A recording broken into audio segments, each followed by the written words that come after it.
confirmer la participation de Joseph Kabila. Paul Kagame est rejeté par le président ougandais Yoweri Museveni. Pourquoi les M23 ont quitté vite la ville d'Uvira? Et le président Félix Tshisekedi, Antoine Tshilombo, s'est félicité aux États-Unis d'Amérique. Pourquoi les États-Unis d'Amérique ont félicité le président Tshisekedi? Et à Washington, quelles sont les décisions qui ont été prises concernant la République démocratique du Congo et concernant les États-Unis d'Amérique, précisément Washington? Et dans la francophonie, la République démocratique du Congo s'est décidée autrement. Balamboka, Yabonais expliqué Bino. Na moi makambo mingi na uti ko bande bandeli. Na ko senga na bino na bopete. O like na chaîne nyonso bo ko mona na ko communiquer pour na bino. Bo partager, bo s'abonner massivement. Lolenge o wapi makambo ndenge sengelaka. Peuple congolais. Qu'est-ce que Némi Moulania vient de dire à Joseph Kabila ou bien de confirmer? Bandeko, Némi Moulania, au vu de tout le monde, précisément en France 24, comme Messano, Nenga Messani Koleka par rapport à Yabakou, au Wapi, Félix Tshisekedi a aussi Kobet Yabango. Bandeko, n'a qu'à expliquer à Bino, et à la Ndambo ya PPRD Boyo Kaki Tikalaki, ces derniers temps, et Panzani. Pourquoi Némi Moulania a eu position autrement que la position au Balakisa Kibiso? Il y a soi-disant sauvant le Congo. Mais en réalité, c'est sauvant le Rwanda. Némi Moulania Leki, la France 24 a confirmé que réellement Joseph Kabila, il est le créateur, matrice numéro 1. Il y a AFCO Yananga et c'est lui qui soutient, qui finance à 100% la rébellion du M23. Donc, en réalité, Joseph Kabila a été placé dans ce pays pour être le yeux du Rwanda au sein de notre pays. Mais aujourd'hui, toutes les choses sont mises au clair et nous venons maintenant de comprendre qui était Joseph Kabila. Il y a une soupçon. Oh, Kabila Koufi. Oh, la mort de Kabila. On vient de confirmer. Quelque part, ça peut être aussi peu vrai. Mais ce qui doit confirmer, nous attendons la sortie médiatique de Joseph Kabila. Parce que ça n'a pas battu. Tout le monde a dit que Némi Moulania a bivra boyena poisson. Yakoya Komboya. Où ils allaient PPRD. Yakoya Kolobama Loba. Où ils ont dit que Joseph Kabila a soutien à Paul Kagame. A soutien à Nanga sur le plan matériel, moral ainsi que sur le plan financier. Mais Bandeko, vous voyez bien que Némi Moulania a un lobby. Est-ce que vous voyez bien? Nous avons expliqué la bino. Compte tenu, il y a le président de la République, la sortie médiatique, où a salaki un petit discours moko, où a sangisaki ambassadeur Nyonso, où a la République démocratique du Congo, pour appeler sa bango à vie claire. Nous dit bien, à vie claire concernant la position des États-Unis d'Amérique en RDC, concernant la position du dialogue dite inclusive en RDC. Et le président était clair dans son discours. Il avait dit quoi? Il avait dit tous les gens qui ont participé dans le mouvement insurrectionnel, absent le dialogue intercongolais. Et tous les gens ont wapi babomi congolais dans le dialogue qui ont participé. Et un conseil qui est des autres contre laquelle ça peut perdre. Némi Moulania a commis comment a coquille qu'on s'est sauvé. Yangona Bomoni a l'équipe l'émission a frappé sauf Joseph Kabila. Et puis Némi Moulania comprendre que Nengue va commis Kokangama parce que autre chose, tous les plans Babongi ça qui est assassinat. Il y a président Félix. Tous les plans Babongi ça qui il y a quoi la mission Mabondo. Tous ces plans ont été échoués. Raison pour laquelle ils ont déclaré au vu de tout le monde que l'AFC de Nanga, c'est Kabila. Maintenant, longisa maloba oyo chef de l'État a qui na biso. Et c'est là que nous avons compris que Joseph Kabila, Corneille Nanga sont les patins, les marionnettes de M. Paul Kagame qui est leur patron.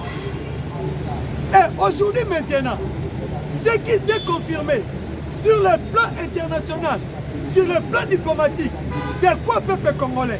C'est l'isolation de la République du Rwanda sur le plan international.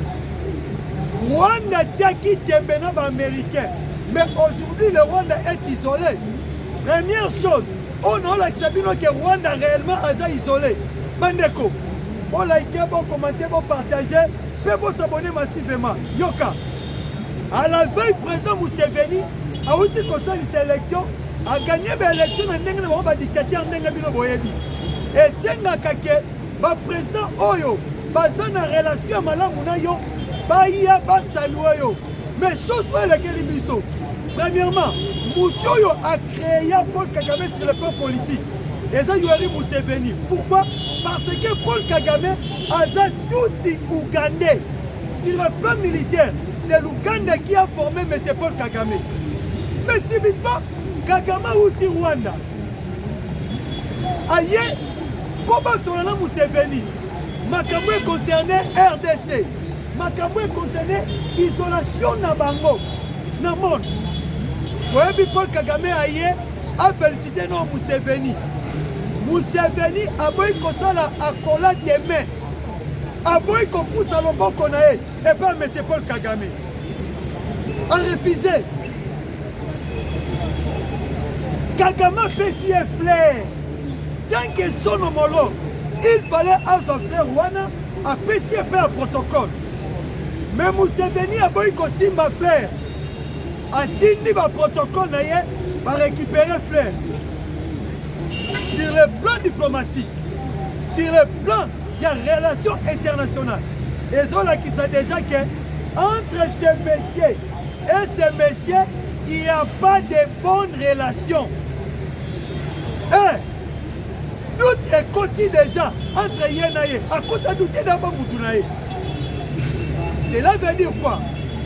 Museveni a commis qu'isoler Rwanda pour les lobes isoler pays sur le plan international. Parce que les États-Unis d'Amérique ont déjà décidé que toute personne, pays nyonso, à la contre Nabango, va la sanctionner et pas américain.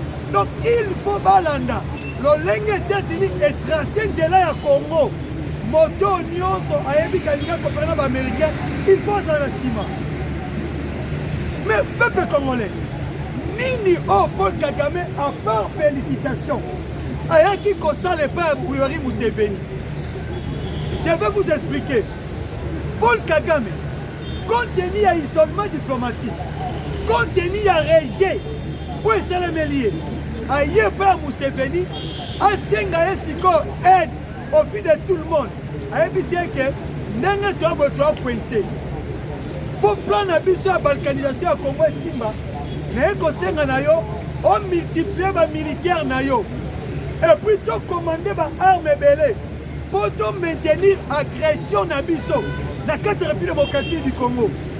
Peuple congolais, l'aide que Kagame a qui concerne pas Museveni, Museveni a bel et bien refusé d'aider M. Paul Kagame. Ayabisié, papa, Tango Toza, et ça t'a dit que ça la bras de fer, la grande puissance du monde. Lorsque les États-Unis s'est décidé, nous avons préféré, nous avons soutenir Kayo. Nous avons préféré, ceux qui ont eu de préférence, on peut même se séparer. Yangwana Bomonaki, Tango Corneille Nanga Koloba, nous collaborons même pas avec le Rwanda, mais nous collaborons aussi avec l'Ouganda. Ouganda Tindaki, ministre des Affaires étrangères à Bango, a répondre à Corneille Nanga. Vous voyez, na Corneille Nanga. Bayebisi Corneille Nanga. Nous, la République d'Ouganda, nous collaborons avec M23T, nous collaborons avec AFCT. Mais biso to collaboraka nde na gouvernement congolais pour tout éradiquer féo nyonso eza ba ADF Nalu. Parce que les ADF Nalu, ce sont des rebelles ougandais. La réponse que le ministre des Affaires étrangères ougandais avait donnée à M. Paul Kagame, Pena Pantene Obatindaki, comme communicateur de guerre de la République du Rwanda, M. Corneille Nangaa. Bayebisi na nanga, Uzoba na okolatisa ngo biso te. Pousse yango musika, toi na pousse makambo biso te.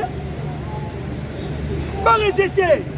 Donc, la minute où le peuple congolais, les cartes se décident déjà. Où la Kisabisoke, vont même l'Ouganda, les parents de M. Paul Kagame, aujourd'hui, ils ont rejeté au vu de tous et de tout le monde. Donc, les choses changent. Les choses changent. La puissance de la RDC s'est montrée maintenant au vu de tous et de tout le monde.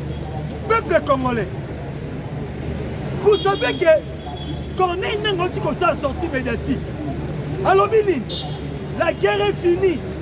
Maintenant, donc comme si on attend de construire Grand Kivu, cela veut dire Grand Kivu, Maniema, Sud Kivu, Nord Kivu. Na tout na Corneille Nangaa. La guerre est finie. Oui. Précisément, Nangaa l'a prophétisé et l'a bien dit que la guerre est finie. Mais si Nangaa Valende a expliqué dans Batou, son Nangaï ezali nini. Son Nangaï ezali nini. Parce que c'était le président Tshisekedi qui avait donné le programme. En finissant la guerre, qu'est-ce qu'on va faire pour reconstruire Goma ainsi que Bukavu et toutes les localités où M23, RDF, armée rwandaise, et qui compte détruire. Mais Nangaa qui est plus vite. Mais le même Nangaa a communiqué fini la guerre. Mais hier, ce que je peux vous dire, il y avait un rapport qui était de sortir. Et ce rapport-là nous montre qu'il y avait plus de 70 morts à Goma et plus de 273 blessés. Mais si Nangaa disent que fini la guerre, comment ces gens ont été tués? Comment ces gens ont été blessés? Bandeko, Makambo Lobby et un Européen tourné vers Bango. Maintenant, le président de la République nous a déjà proclamé, il a déjà annoncé que fini la guerre au moment où nous sommes. Que fini la guerre au moment où nous sommes. Mais comment? Pendant qu'on a signé plusieurs accords avec les Américains, vous pensez que les Américains vont blaguer avec un petit pays comme le Rwanda? Bandeko, vous savez, dans l'Ingis qu'on a expliqué Bisso, comment Makambu et Zokokendele par rapport il y a un accord de paix, accord minéral et sécurité, auto-signé précisément dans Washington. On a plusieurs commentaires. Tout le monde a commentaire, oh, avant tout Simba, Marco Rubio, il y a Jimmy Rich, il y a le monsieur en question, le nom m'échappe, mais au cours de l'émission, je vais vous expliquer. Herman Cohen, le magicien politique, l'ancien ministre des Affaires étrangères belge, alors Biboy, le monde dans 10 ou 20 ans doit se retourner vers l'Afrique, va se dédier vers l'Afrique. Raison pour laquelle les États-Unis viennent de lâcher le Rwanda. Et il s'est accroché maintenant avec la République démocratique du Congo. Wana Herman Cohen. Et pourquoi les États-Unis ont lâché la République du Rwanda? Les États-Unis ont compris qu'on ne peut jamais maintenir le développement sur le plan des mensonges. On ne peut jamais maintenir la grande puissance sur le plan des mensonges. Il faut aller tout droit au but vers les pays où ils ont un minerai, où ils ont un monde vers 10 ou 20 ans. Alors, quel est ce pays? Oh, Simba monde, c'est la République démocratique du Congo. Et Yangwana Bomoni, président Trump a se décidé qu'il y a un engagement avec le président Félix Antoine Tshisekedi Tshilombo pour signer tous ces accords. Mais Nini Oe Lobami, na kati États-Unis d'Amérique, na kati ya couloir. Peuple congolais. Quand il y a un président de la République à Washington, premièrement, le président de la République a été invité à la conférence Moko. Il y a un haut représentant américain. Où est Sangisa qui va bailler des fonds américains? Bateau va soutenir Paul Kagame. Oh, le lot va louer le Congo. Alors, le président de la République, les accords que nous devons signer aujourd'hui, ce sont des accords sur le plan d'investissement, donc économiquement ainsi que financièrement. Ce sont des accords qui vont élever, même pas le Congo, mais l'Afrique tout entière. Alors, nous voulons maintenant changer le format de travail. Et le président de la République leur avait bien répondu. Nous devons signer les accords ensemble avec vous. Mais ce qu'il faut savoir, il faut que l'un des dollars qui sera investi au Congo ait à investir pour la paix ainsi que le développement. Eh ben écoute, président l'a bien, dollar moko bokotia et servir peuple congolais na kimia et na développement. Autrement dit, l'investissement américain au Congo, c'était précisément dans la partie orientale pour na etiaka des autres. Il y a biso ba congolais ainsi que ba copier minerai na biso. Et c'est pourquoi tous les hommes d'affaires américains s'est décidé de poursuivre la vision de la République démocratique du Congo. Balobi yango clair et pas Jim Rich. Balobi que nous, les États-Unis d'Amérique, nous avions accepté d'adhérer dans votre vision, de développer votre pays, de booster aussi l'Afrique. Raison pour laquelle, dans le président Fati Okota, Donald Trump a ABC Sal Mobimba, acclamé pour le président congolais. Pourquoi? Alors, premièrement, c'est encouragé. Et le président que vous voyez, il est admirable, il est puissant. Et Donald Trump, pour conclure, alors que la clé du développement de l'Afrique est entre vos mains. Gaïté, commentaire T, Makamo, Trump, alors que Tshisekedi yango wana. Et si vous voyez le Congo, alors que Tshisekedi doit ser l'autre côté, Tshisekedi doit cocater, à sans programme, à sans vision. Si la grande puissance du monde s'est confirmée qu'il est admirable, le nom qu'on avait simplement appelé Jésus-Christ. Et puis Trump a lobby, les clés de développement Afrique, et c'est pas naïo. Quand on est puissant, je te dis tu es puissant pourquoi? Parce que Oyeko Sili Sabitumba, sali 30 ans. 30 ans, caméra boni. Bitumba sali 30 ans. Oyeko réussir Kosili Sayango. Et si on a Katiwana, quelles sont les décisions que les États-Unis d'Amérique ont prises concernant le Rwanda? Bandeko, les Américains vont se décider. Parce que le président Tshisekedi a dit clair. Alors, mais jusqu'à présent, comment les Rwandais vont pour s'habiller, vont respecter l'accord autre signé qui a. Ils ont bafoué votre accord. Les États-Unis d'Amérique à travers Madame Jeanne, Monsieur Jim Smith. Balobi Boy. Il faut savoir, le président Tshisekedi, Makambo Nyonsoyo, il y a un accord signé qui entre Biso na Bino Pena Rwandais, Tikele Yango Biso, Yokolo Balisu Souké. Mais Papesi Rwanda Itimanton, il y a 10 jours, dans les 10 jours qui suivent, vous verrez des graves sanctions qui vont tomber sur la République du Rwanda. Et le monsieur qui est le chef de la Chambre des représentants américaine, à travers les questions, il y a la journaliste Ariana, l'angolaise, a continué Mituna concernant Makambwango. Alors, mais comment Makambwango est-il là? Non, les marmites ont été déjà cuites, la nourriture est cuite, et toutes choses sont mises déjà sur la table. Au moins, il y a des gens Rwanda na bomoni, boya bayango sikoyo. États-Unis a dit qu'il va contrôler la Union a confirmé. Alors bien, les Rwanda au Congo et les M23 n'existent pas. L'AFC de Corneille Nanga n'existe pas. Les Tuanero n'existent pas. Ce qui va Mouteboussa n'existe pas.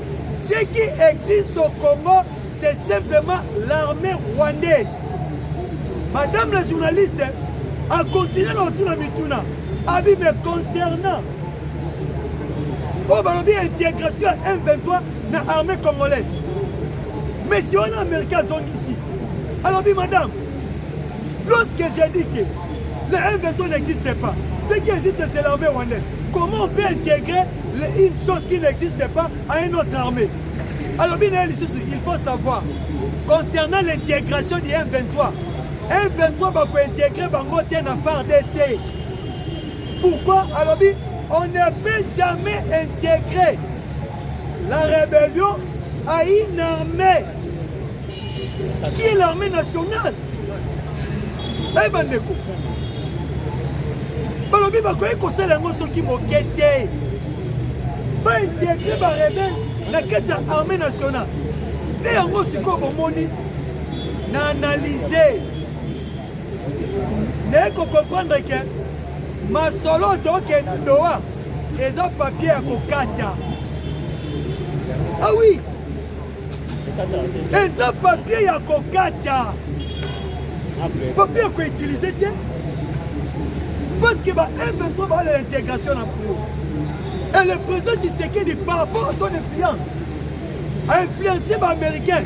M23 qu'on va l'intégrer. Donc, peuple congolais, ce qu'on peut retenir, fini le mixage et le brassage.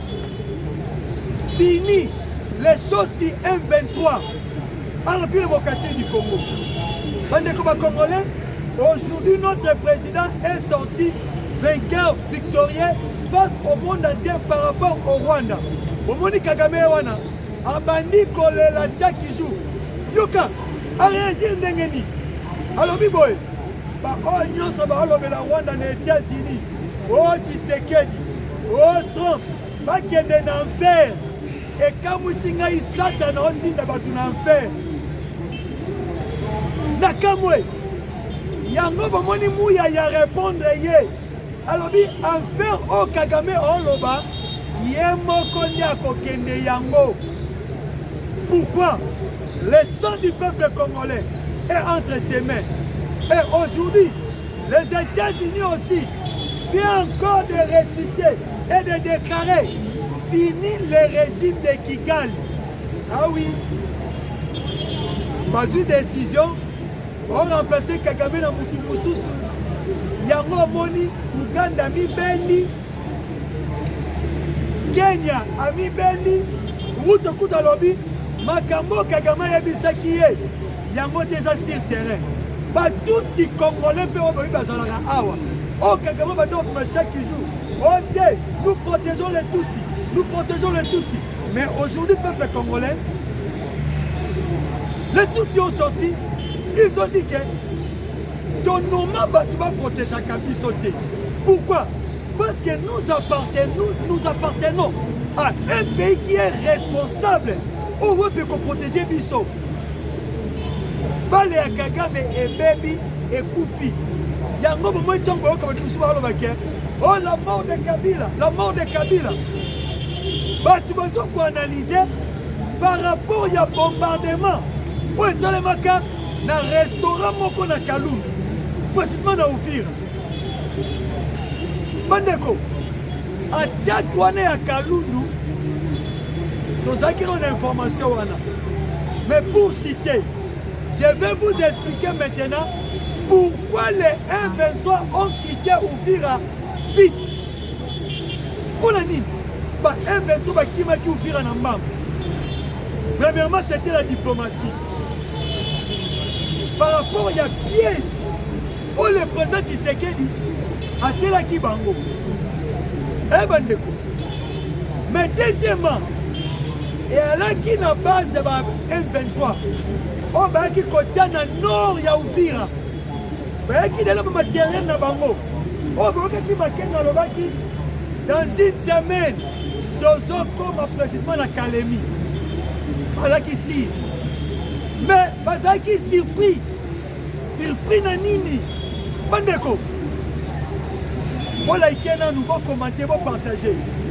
Voilà qui surpris na nini. Le trône CH4, le trône de FRDC, le trône de FRDC ont ciblé la base du M23 au nord de l'Uvira et les avions de chasse de Sukhoi. Bayaki ba FRDC va détruire munitions nyonso ya M23. M23 tango ba munitions bango ezaki détruite. Baye ko constater que soki tolobi to continuer guerre tokokufa ebele et puis tokozwa perte ya makasi. Yango wana bandeko bamonaki base décidaki que non, maintenant il faut se retirer pour aller se repositionner. Nanga lobi ote, c'était conformément aux accords signés à Washington. Yango to se retirer concernant les Doha. Yango to se retirer. Mais non! Frappe armée congolaise, frappe armée loyaliste. Yango qui constate la claire que M23 va se retirer dans vos pètes. Alors, peuple congolais, concernant les dialogues, au moins déjà Libanda sur la bêtise, Libanda en bon bêtise. Et Martin Fayulu a dit président des États-Unis pour enseigner un dialogue. Mais le président l'a bien dit, il y aura un dialogue patriotique. Comme dit le docteur Denis Mukwege. Mais la priorité aujourd'hui, c'est d'en finir d'abord avec les M23, avec l'armée rwandaise au Congo. Mais il y avait quelques mots on va partager entre le président Fachi et Martin Fayulu. Bandeko, alors la cannabis en télévision et Zaline Bonga. Mais chose à retenir, pourquoi Cholet a Kenya qui était d'Amérique? Peuple congolais, Cholet a Baluki Awa. Alobi Maloba ya Mathilde Katabana la Rwandaise. Les qui biloko intelligence artificielle, biloko réseaux sociaux. Mais basali tout sur la États-Unis à quelques vivre si comme ma réseaux sociaux en live. Parce que tout ni chole. On a des vidéos que les abattus à jouer au bandé colo. Parce que tu avais participé dans tout ce qu'est le président de la République. Arrivé à Nakosala. Il y a un moment où il va influencer l'opposant à Bango et Anzala. Babandoloba, ok, na kata bakor wana, toteki Congo, toteki Moka. Chole yo tengi yango nyonso. Au moins il vend sa République du Congo. Bandoki Basilité, Francois Yemba. Bandoki Basilité. Mais boy bayango, ba oyo nyonso bazana M23. Comme on a Congo à Totiango Koua. Pour participer à la Makambo et Congo. Et le président Fachi a aidé Siko à remettre Congo sur les rails. Bandeko Congolais, je pense que Eza a un net terme émission à Bisso. Lobby Tokoleka, tout Bandasko pour expliquer Natina, il y a une réalisation au chef de l'État en sala, dans la ligne de parti, il y a nos émissions. En tout cas, quant à moi, je vous dis merci. Que le Dieu de la République démocratique du Congo vous bénisse. Mon numéro est plus 243 987 84 82. Merci. Merci Kanza.